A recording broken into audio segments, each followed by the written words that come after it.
BPF राजखान्थि हान्जाया 3 खनियासो गेलेगोन। BPF, BJP, Congress. नाथाय बेवहाय UPPL नि नामानो फैयाखै। BPF आ UPPL खौ फेक्टरखौनो लायाखै। दिनै बिनि सोमोन्दै मोजाङै नोंथांमोनजों सावरायगोन। बेनिफ्राय UPPL आरो BJP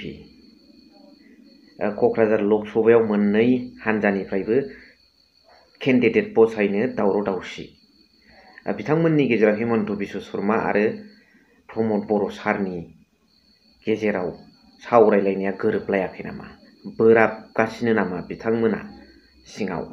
बिनि सोमोन्दैबो नोंथांमोनजों सावरायगोन। स' भिडिअ'आ दिनैना जोबोद इम्परटेन्ट जागोन, गुसुंब्लाबो।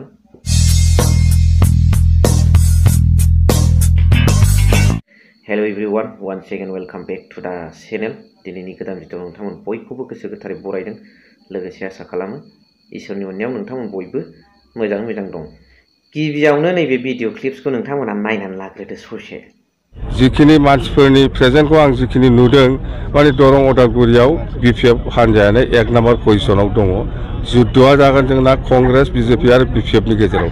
बे मोनथाम दोलोनि गेजेराव जुद्ध जागोन। खिन्थु जोंनि पजिशना दा BPF ना 1 नाम्बाराव दङ। जोङो 50 निफ्राय 1 लाख डिफारेन्सआव जोङो देरहागोन। नुबाय, बे भिडिअ क्लिप्सनि गेजेरजों नोंथांमोना बुजिनो हाबाय BPF आ थिनखनिया फैगौ लकसभा MP इलेक्सनावहाय थिनखनिया जुद्ध नांगोन। मोनसेया कंग्रेसजों, मोनसेया BJPजों। BPF, BJP, Congress मोनथामजों। बेवहाय UPPL नि नामखौ श्रीजुत हाग्रामा महिलारि बिथां फर्मार चिफ अफ BTC बिथां सारा लायाखै UPPL नि नामखौ। अब्ला UPPL आ फेक्टरानो नङा। 6 सिडिउल एरिया जोंनि BTC आव UPPL खौ नाम लायाखिसै मानि बिथांनि थाखाय UPPL आ खुनु फेक्टरानो नङा। फेक्टर नङा माने जुजिनांगौ आरो गैया। नाथाय बिथांमोना निउस, मिडिया, कागज, पेपार दामना होगासिनो दं। जोंनाथ' देरहाखाबाय। MP इलेक्सना जोंनि थाखाय इस्युआनो नङा। जोंनि इस्युआ हारिखौ बोरै जौगाहोनो, लाइमोनफोरनि फारसे सिन्थाधारा बोरै खालामनांगौ, जौ जुवानिफ्राय बोरै बारग'नांगौ होननानै प्रसार खालामगासिनो दं। थारमानि लकसभा इलेक्सना बिथांमोननि थाखाय थारैनो खुनु इस्युआनो नंमारासो। नोंमारगौ दा रायजो राजाफोर? जुदि बिथांमोननि थाखाय लकसभा इलेक्सना जुदि इस्युआ नंमाराब्ला, देरहाखाबायबा, फोसावखाबायबो 100% होननानै, दा बेवहाय देरहाखानाय पार्टियाथ' एसे प्रभाबशालि, गोहोम गोनां, इनफ्लुएन्सियेल जानानै फैयो। नाथाय बेवहाय खुनु फेक्टर नङै बादि हाग्रामाया थिनखनियासो जुद्ध। BPF, BJP आरो कंग्रेस होनदों। UPPL नि नामखौबो लानांगौमोन। जुदि बिथांमोना एथ' गोरामोनब्ला, देरहाखानाय एथ' गोरा पार्टिमोनब्ला, आरो फैगौ लकसभाया इस्यु नंलायलायै बिथांमोननि पार्टिया जुदि थारैनो गमामायैनो गोहोगोरामोनब्ला, हाग्रामा महिलारि फेक्टर सानगौमोन, नाम लागौमोन।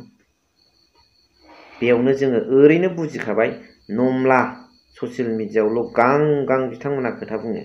दा नायनायसै फैगौ इलेक्सना मा खोन्थायो, रिजाल्टखौ जोंबो नेनाय नायसै। बेनिफ्राय BJP खौ रायखांनाय लोगो लोगोनो जोङो बुजिनो हाबाय बिथांमोना रिमट कन्ट्रल UPPL आ।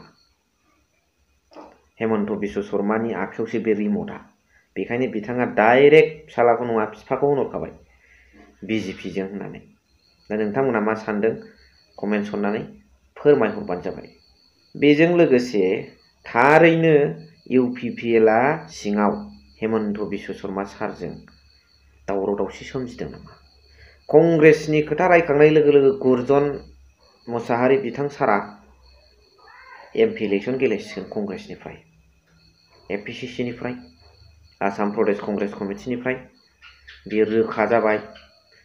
मा मोनफ्रोमखौबो BJP नो होजोबनानै बोरै जालायखो? गासिखौबो जोङो फानजोबोबा, गासिखौबो बिसोरनि आखायाव खोख्लैजोबोबा जोंथ' मालाबाबो जौगानाय नङा। जों কোনো প্রকারে BTC বা BTR উন্নয়নৰ বিষয় আমি চিন্তা কৰিব নোৱাৰিব। যদিও প্ৰত্যেকটা বস্তুৱে যদি হেমন্ত বিশ্ব শৰ্মাৰ হাতত যদি দিয়া হয়, তেতিয়াহ'লে আমি নাই फिनिश हो जाबो will be finished immediately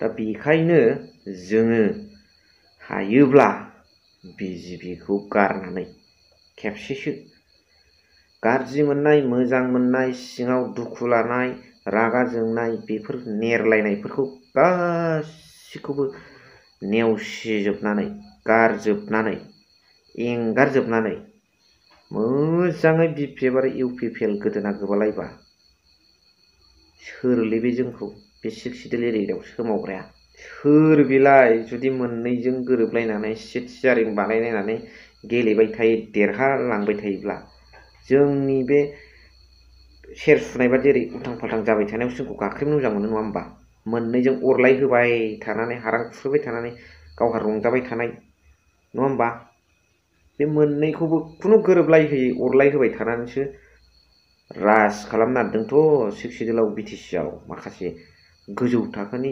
साननो हानाय गियानि गुनि माखासे सुबुंफ्रा बेखायनो हायोबा खेबसे ट्राइ खालामनायबा जोबोद मोजां जागौदां सारमोन बे आंनि बेक्तिगत भाबसो आरो मोननैजों बिपिएफ आरो इउपिपिएल रिजनेल पार्टी मोननैनि गेजेराव जास्ट रागा जोंलायनाय नेरलायनायफोरखौ नेवसिनानै एंगारनानै गोदोना गोबालायनो वान स्टेप जुदि आवगायलायोब्ला